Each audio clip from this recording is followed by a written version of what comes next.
langsung diperintahin bawahannya untuk nge-support apa yang mereka butuhin. Walaupun sampai detik ini ujungnya gue denger nggak ada kelanjutannya karena sama yang di bawah-bawahnya dipangkas, malah diomelin si orang yang bilang kekurangan ini itu ke gue, malah jadi jabatannya dia yang terancam. Kita pengen bisa ngebantu tapi emang merekanya nggak mau dibantu gitu. Oh iya, waktu itu gue memilih untuk cabut dari sini karena gue mau ke sana, karena gue mau memperdalam news dengan masuk ke TV berita gitu. Ya udah, Bismillah, go for it. Pas gue di sana nggak lama, 2 tawaran itu perusahaannya kolaps. Gue nggak pernah di masa itu gue tidak percaya sama yang namanya pernikahan.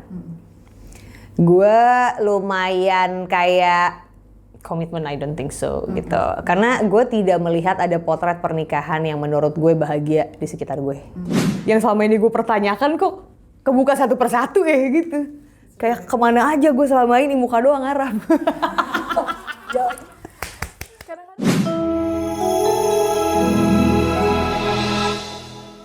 Bismillah, Assalamualaikum warahmatullahi wabarakatuh. Selamat datang di Blossom Barokah. Kali ini kita bakalan ngobrol sama seorang teman, seorang perempuan tough.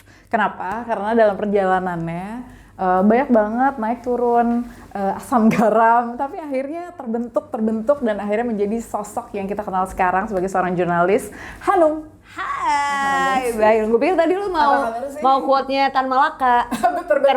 terbentur. Harus gitu ya? Harus gitu ya? Harus gitu, iya lagi. Jurnalis. Tapi benar. Apa kabar sih? Baik, Fir. Lu juga baik. Loh. Terima kasih udah hadir Blossom Barokah. Jadi kali ini tuh, jadi gini, di Blossom Barokah ini kita tuh pengen banget dengerin cerita-cerita keberlimpahan, keberkahan dari berbagai macam sudut pandang, apapun itu gitu. Dan kenapa Hanum aku kenal Hanum udah cukup lama, dulu di net, awalnya junior produser ya dulu? Enggak, masih reporter kreatif. Terus akhirnya perjalanannya berpindah gitu, sampai akhirnya sekarang menjadi seorang jurnalis dan tetap menjadi seorang jurnalis. Tetap. Enggak cuma jurnalis doang, Hanum juga aktif di musik, acting juga, talent juga, semuanya deh basically gitu. Dari banyaknya talenta atau kesukaan, kenapa akhirnya milih jurnalis sebagai ya udah sekarang sebagai profesinya? BU kali ya? Oh enggak ya? Realistis. Enggak juga, tapi di luar itu semua kenapa bertahan di sini karena gue selalu passionate sama pekerjaan ini sih, Fir. Karena selalu happy ngejalaninnya, selalu bahagia, full of curiosity, di setiap harinya pengen tahu sesuatu yang baru, pengen menyumbangkan hal-hal untuk masyarakat dengan membagikan informasi gitu sih. Banyak orang dalam perjalanannya tuh shifting, gitu. Karena kan akhirnya di tengah perjalanan kan lo juga bertumbuh dan berkembang ya, gitu. Yang dulu mungkin taunya Hanum pernah di radio, gitu, di belakang layar, gitu. Tapi terus kayak terus di challenge dan akhirnya bisa menjawab berbagai macam challenge itu gitu. Apa yang bikin kenapa jurnalis tuh jadi jurnalistik gitu ya, dan media ini jadi kayak ya udah nempel gitu. Saya memang itu tadi privilege ya, ketika kita bisa explore informasi dan bisa sharing ke orang lain tuh perasaannya mungkin nggak bisa dijelasin. Akan beda-beda gitu bentuknya. Tapi apa yang menarik dari dunia jurnalistik? Mungkin yang pertama, gue beruntung banget kali ya, Fir. Gue bisa menghasilkan sesuatu, ngomongin itu pundi-pundi rupiah, menghasilkan networking dari hal yang gue cintain, gitu. Karena nggak semua orang bisa bekerja sesuai passion. Itu syukur banget deh. Yang kedua, kenapa masih bertahan sampai sekarang? Walaupun banyak challenge baru, gue tidak meninggalkan roots gue gitu. Walaupun sampai detik ini, gue tetap bekerja sebagai seorang produser di kantor. Gue tetap nge-produce program gue tetap semangatnya itu kreator, nge-create sesuatu dari scratch. Jadi dimanapun gue berada, urusan produksian gue selalu ngerti dari hulu sampai ke hilirnya gitu. Jadi gue menguasai semua lini. Walaupun gue menjadi orang yang tampil di depan layar, tapi rasanya tuh beda menjadi orang yang nge-present doang sama orang yang juga nge-produce dan nge-present. Karena idealisme lo tersampaikan dengan apa yang lo inginkan gitu. Jadi it's a whole different level, dan makanya gue selalu happy ya karena ngejalaninnya akan ada satu hal yang baru yang gue pelajarin setiap hari gitu sih. Gue inget banget waktu itu pernah ngobrol sama Hanum. Kayak waktu itu sempat bingung nih dalam perjalanan. Bukan bingung sih, maksudnya semua orang kayak akan ngalamin kayak mau ngapain lagi ya. Tapi dia selalu bilang, tapi dunia ini atau pekerjaan ini bukan pilihan untuk ditinggalkan. Betul. Padahal waktu itu ada tawaran itu dan sebagainya. Yang tawarannya tuh bukan yang cuma sekedar lewat gitu, tapi sesuatu hal yang kayak very distracting, very interesting gitu ya. Tapi tetap akhirnya jurnalistik atau dunia media ini wins your heart. Betul. Pernah nggak ada momen setelah lo jalani, itu berapa lama berkarir? Total? 15 tahun. Wah. Hampir 15 tahun ya. Pernah nggak ada momen gini, ini kayaknya emang Allah udah, ini deh yang ya, emang this is fate gitu. Yang Allah emang udah garisin buat gue gitu. Impactful sih, Fir. Kayak gue bisa membantu orang lain atau misalnya membantu masyarakat, orang-orang yang gue temuin untuk gue pertemukan dengan orang yang stakeholder yang lebih punya kuasa untuk memutuskan sesuatu, mempertemukan mereka dan jadi ngubah sesuatu. Itu menurut gue tuh sesuatu yang gak akan pernah habis gue syukurin, karena gila pekerjaan ini tuh membawa banyak sekali, bukan beban ya buat gue, tapi lebih ke kayak barokah. Justru mungkin gue sarana barokah buat orang lain gitu, untuk bisa perpanjangan tangan mempermudah hidup orang dengan networking yang gue punya. Itu sih satu hal yang menurut gue gak akan pernah bisa dihilangkan atau tertebus sama apapun gitu. Itu yang paling mahal dari profesi ini menurut gue. Gitu. Mungkin gak banyak orang yang tahu gitu ya, ketika orang ada di industri media atau depan layar, mungkin orang ngeliatnya kayak cakep doang, cakep-cakepan aja, tampil-tampilan doang, dan ya pokoknya all the beauties lah gitu. Tapi di belakangnya gitu, cerita-cerita yang cerita-cerita tentang manusia, ini kan kita berhubungan sama manusia banget gitu ya, dan ngelihat cerita manusia dan akhirnya banyak refleksi dalam kehidupan kita gitu. Tadi lo bilang bahwa ini tuh kayak banyak pekerjaan ini bawa banyak banget cerita-cerita keberkahan gitu, karena bisa ngasih manfaat, jadi sustain dan sebagainya. Pernah nggak atau mungkin ada momen di mana lo akhirnya berpikir bahwa apa yang lo dapetin informasinya ketika produksi sebuah program atau creating stuff gitu ya, ini tuh bukan cuma sekedar profesi, tapi amanah yang kayak one day gue akan bertanggung jawab nih. Betul. Akan dimintain pertanggungjawabannya. Itu somehow menurut gue lumayan bebannya berat banget. Tapi pernah mikir kayak gitu? Sangat. Akhirnya sekarang gue jadi harus punya nge-stretch tolerance sama orang yang tetap meyakini hal itu sebetulnya nggak apa-apa gitu. Tapi buat gue nggak. Nah, gue lebih banyak menekan ego gue secara pribadi, walaupun secara keyakinan itu sangat bertentangan banget sama apa yang gue yakini gitu. Berat banget gitu, tapi bertambah dewasa toleransi lu juga makin nambah kan gitu sih. Tapi gue appreciate banget teman-teman yang masih ada di industri ini tuh, mereka sangat thoughtful, capek, kesel, sebel, melelahkan, hampir nggak ada hari libur lo pas lo digangguin sama kantor untuk urusan koordinasi, nyari narsum segala macem. Kita tahu itu zaman kerja bareng ini. Tapi ketika show-nya hadir dan berhasil, itu hal yang nggak akan pernah bisa tergantikan sama apapun gitu sih. Tapi gue ada satu, mungkin ini baru kejadian beberapa hari sebelum hari ini gue syuting ketemu sama Lufir. Jadi gue datang ke satu daerah. Waktu itu lagi ada momennya dia kekurangan satu institusi lah, dia institusi publik, dia kekurangan alat-alat wajib yang harus ada di situ gitu. Akhirnya literally gue saat itu gue foto-fotoin, gue kirimin ke menterinya, sama menterinya langsung digerakin, di follow up langsung. Tapi ini juga kebetulan ketemu menterinya yang baik ya.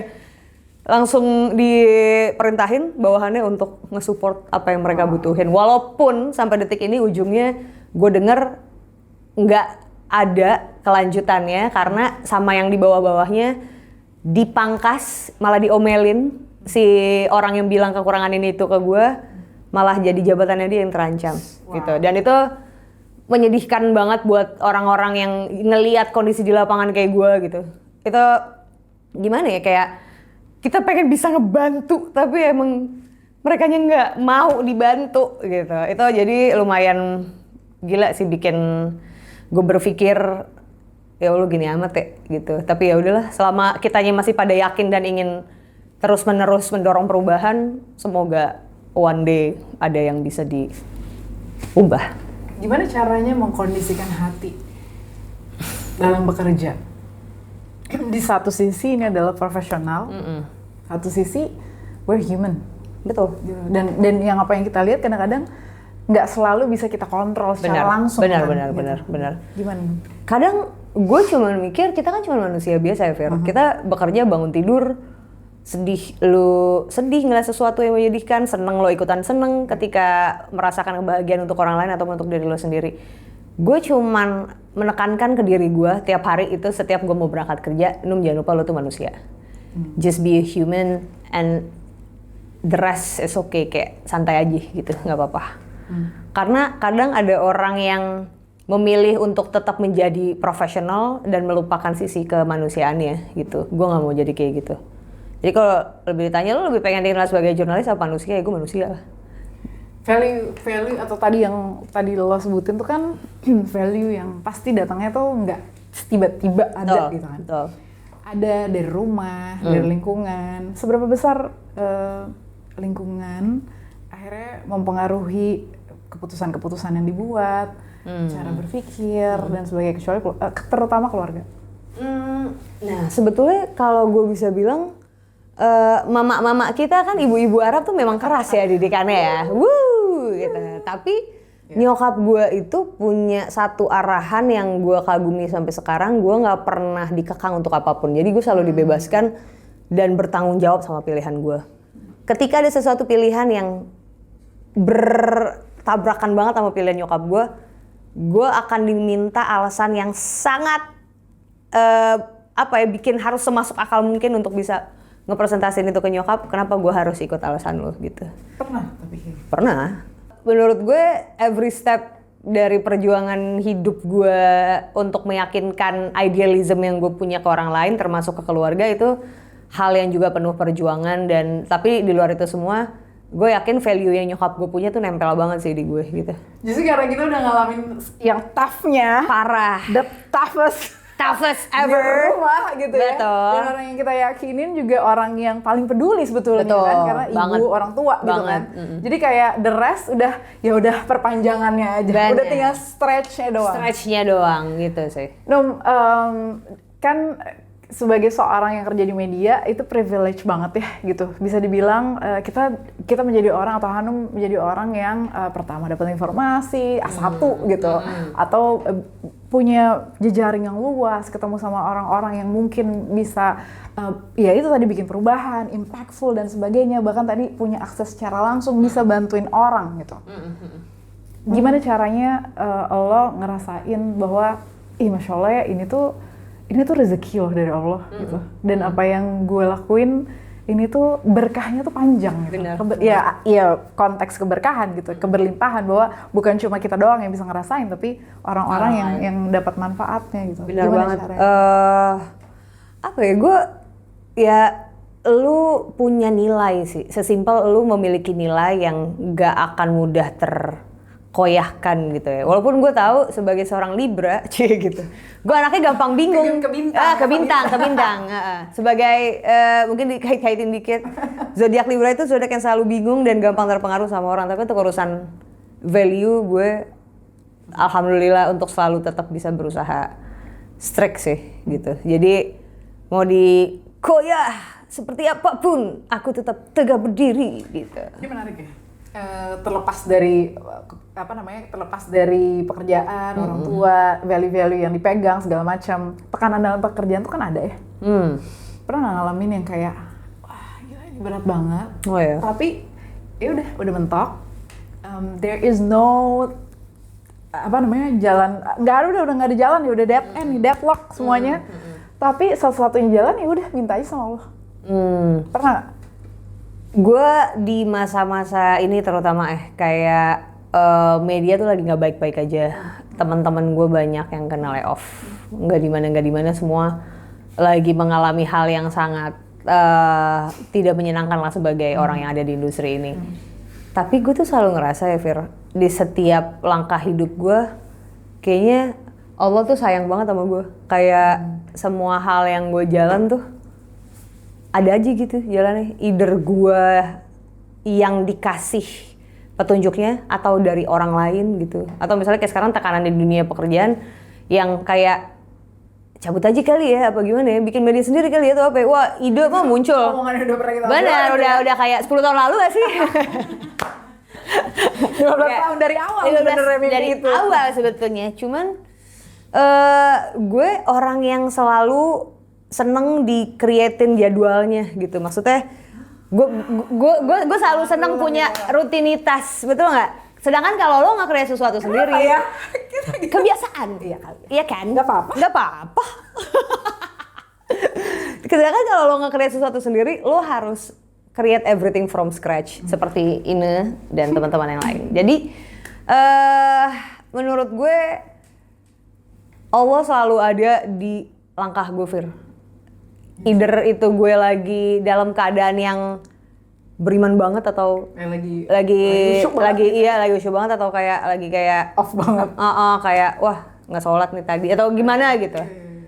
Kayak nggak tahu, kayak alhamdulillah gitu, barokah banget. Gue juga nggak ngerti sih, kayak kadang suka mikir gila, kayak gue hidup 35 tahun gue hidup, dosa gue tuh banyak banget gitu, tapi kayak Allah sayang banget sama gue. Gitu.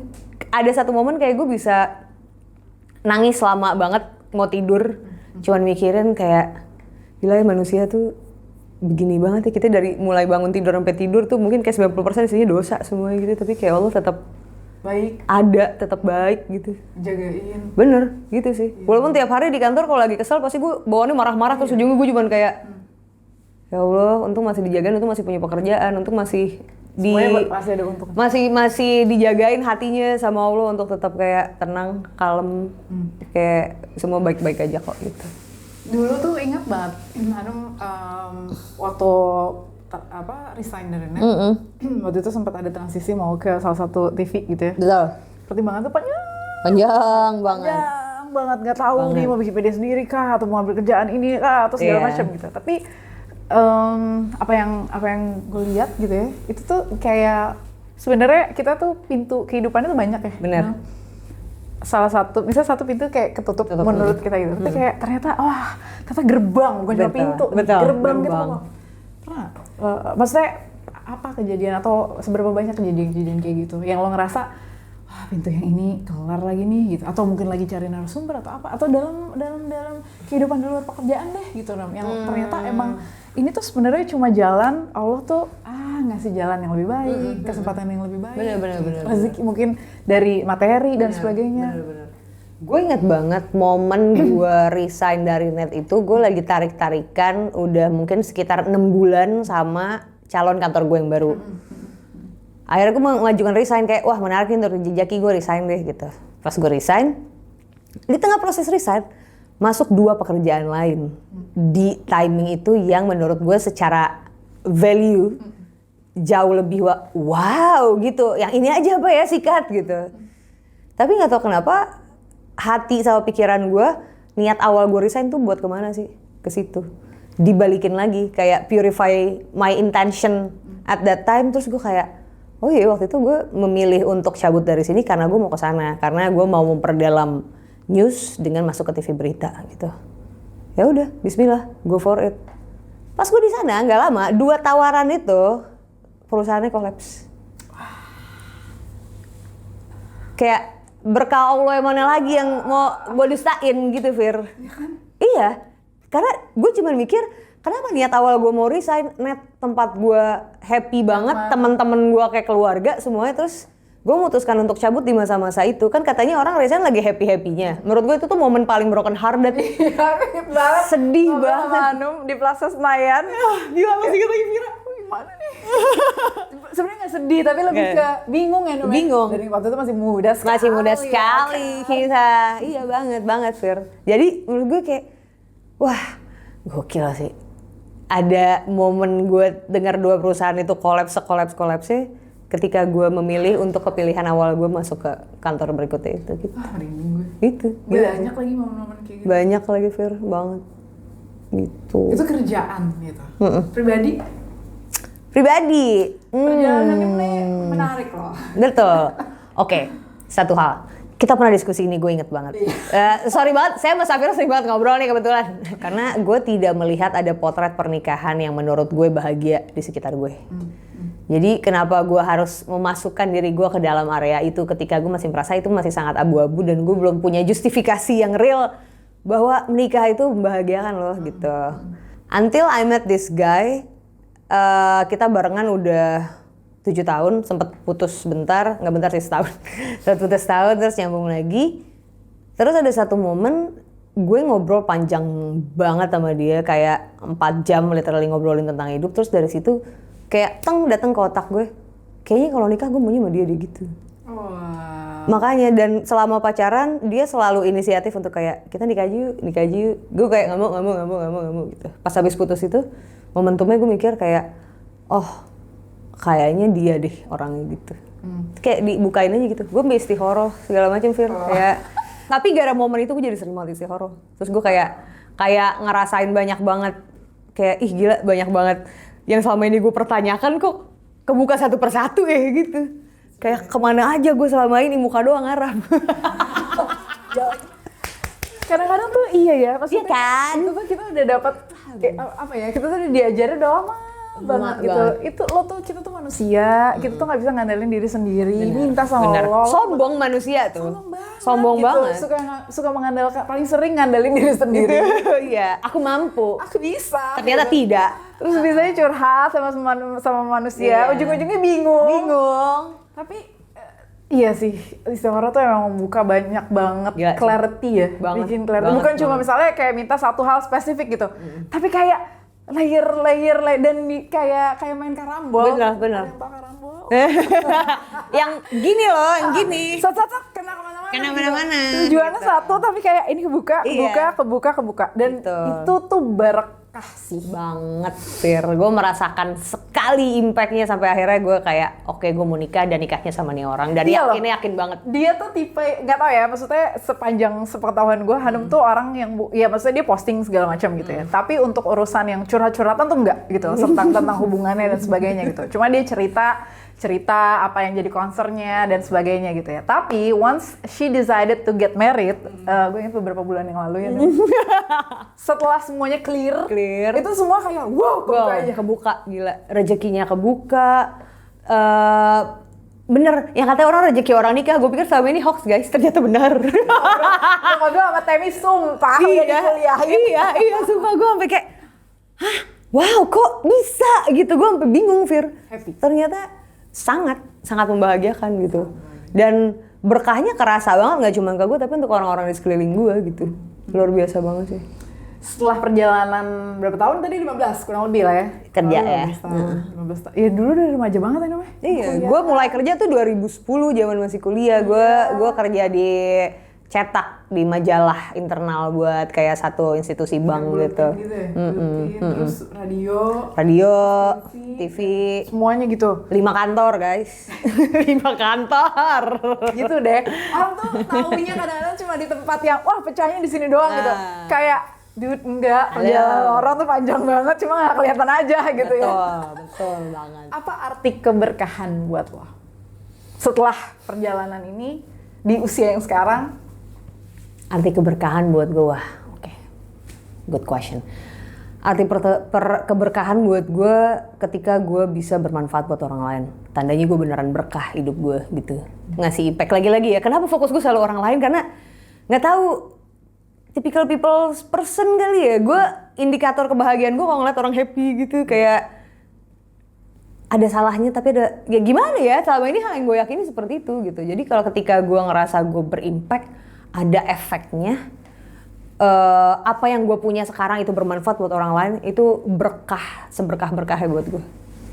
Apa yang paling matters buat lo sekarang? Paling matters buat gue sekarang ya, kesehatan nyokap sih. Soalnya dulu ya nyokap tuh orang yang gue look up banget. Walaupun gue sering mikir kayak gila nyokap gue galak banget, gue gak mau segalak nyokap. Tapi semakin gue bertumbuh dewasa, gue makin nyadar gue makin mirip. kayak mau nggak mau kan Fir akhirnya kan ya kayak makin galak, makin responsif terhadap sesuatu yang sebetulnya kayak nggak usah terlalu galak banget gitu, tapi iya kayak kebawa gitu. Tapi gue jadi punya self controlling aja gitu ke diri gue bahwa wah nyokap udah semakin bukan nggak berdaya sih, tapi dia udah nggak sesat-set dulu ya gitu. Tambah lagi gue anak terakhir yang akan nikah, yang akan pergi ninggalin rumah. Gimana dia after this gitu. Mungkin tidak pernah terlihat langsung, banyak anak-anak yang nggak punya love language directly ke nyokapnya. Termasuk gue bukan yang I love you mama gitu, nggak kayak gitu sama sekali. Tapi gue sangat mencintai dia dengan jarak. Karena ketika deketan anak perempuan dan ibu itu kan pasti ada aja tuh yang didebatin kan. Tapi kalau dengan jarak tuh kayak gue bisa meromantisasi hubungan gue sama nyokap gue. Gue pengen nyokap tetap sehat, nyokap bisa insya Allah kalau dapet rezeki anak, nyokap bisa happy sama cucunya, sama anak gue nanti bisa ngeberangkatin, oh gue mau pergi umroh dan haji bareng sama nyokap sih. Amin. Itu sih mungkin cita-cita wishlist terbesar gue saat ini karena mengingat umur nyokap juga. Ya semoga. Makasih ya Nuk. Amin. Makasih ya Vira. Terima kasih dan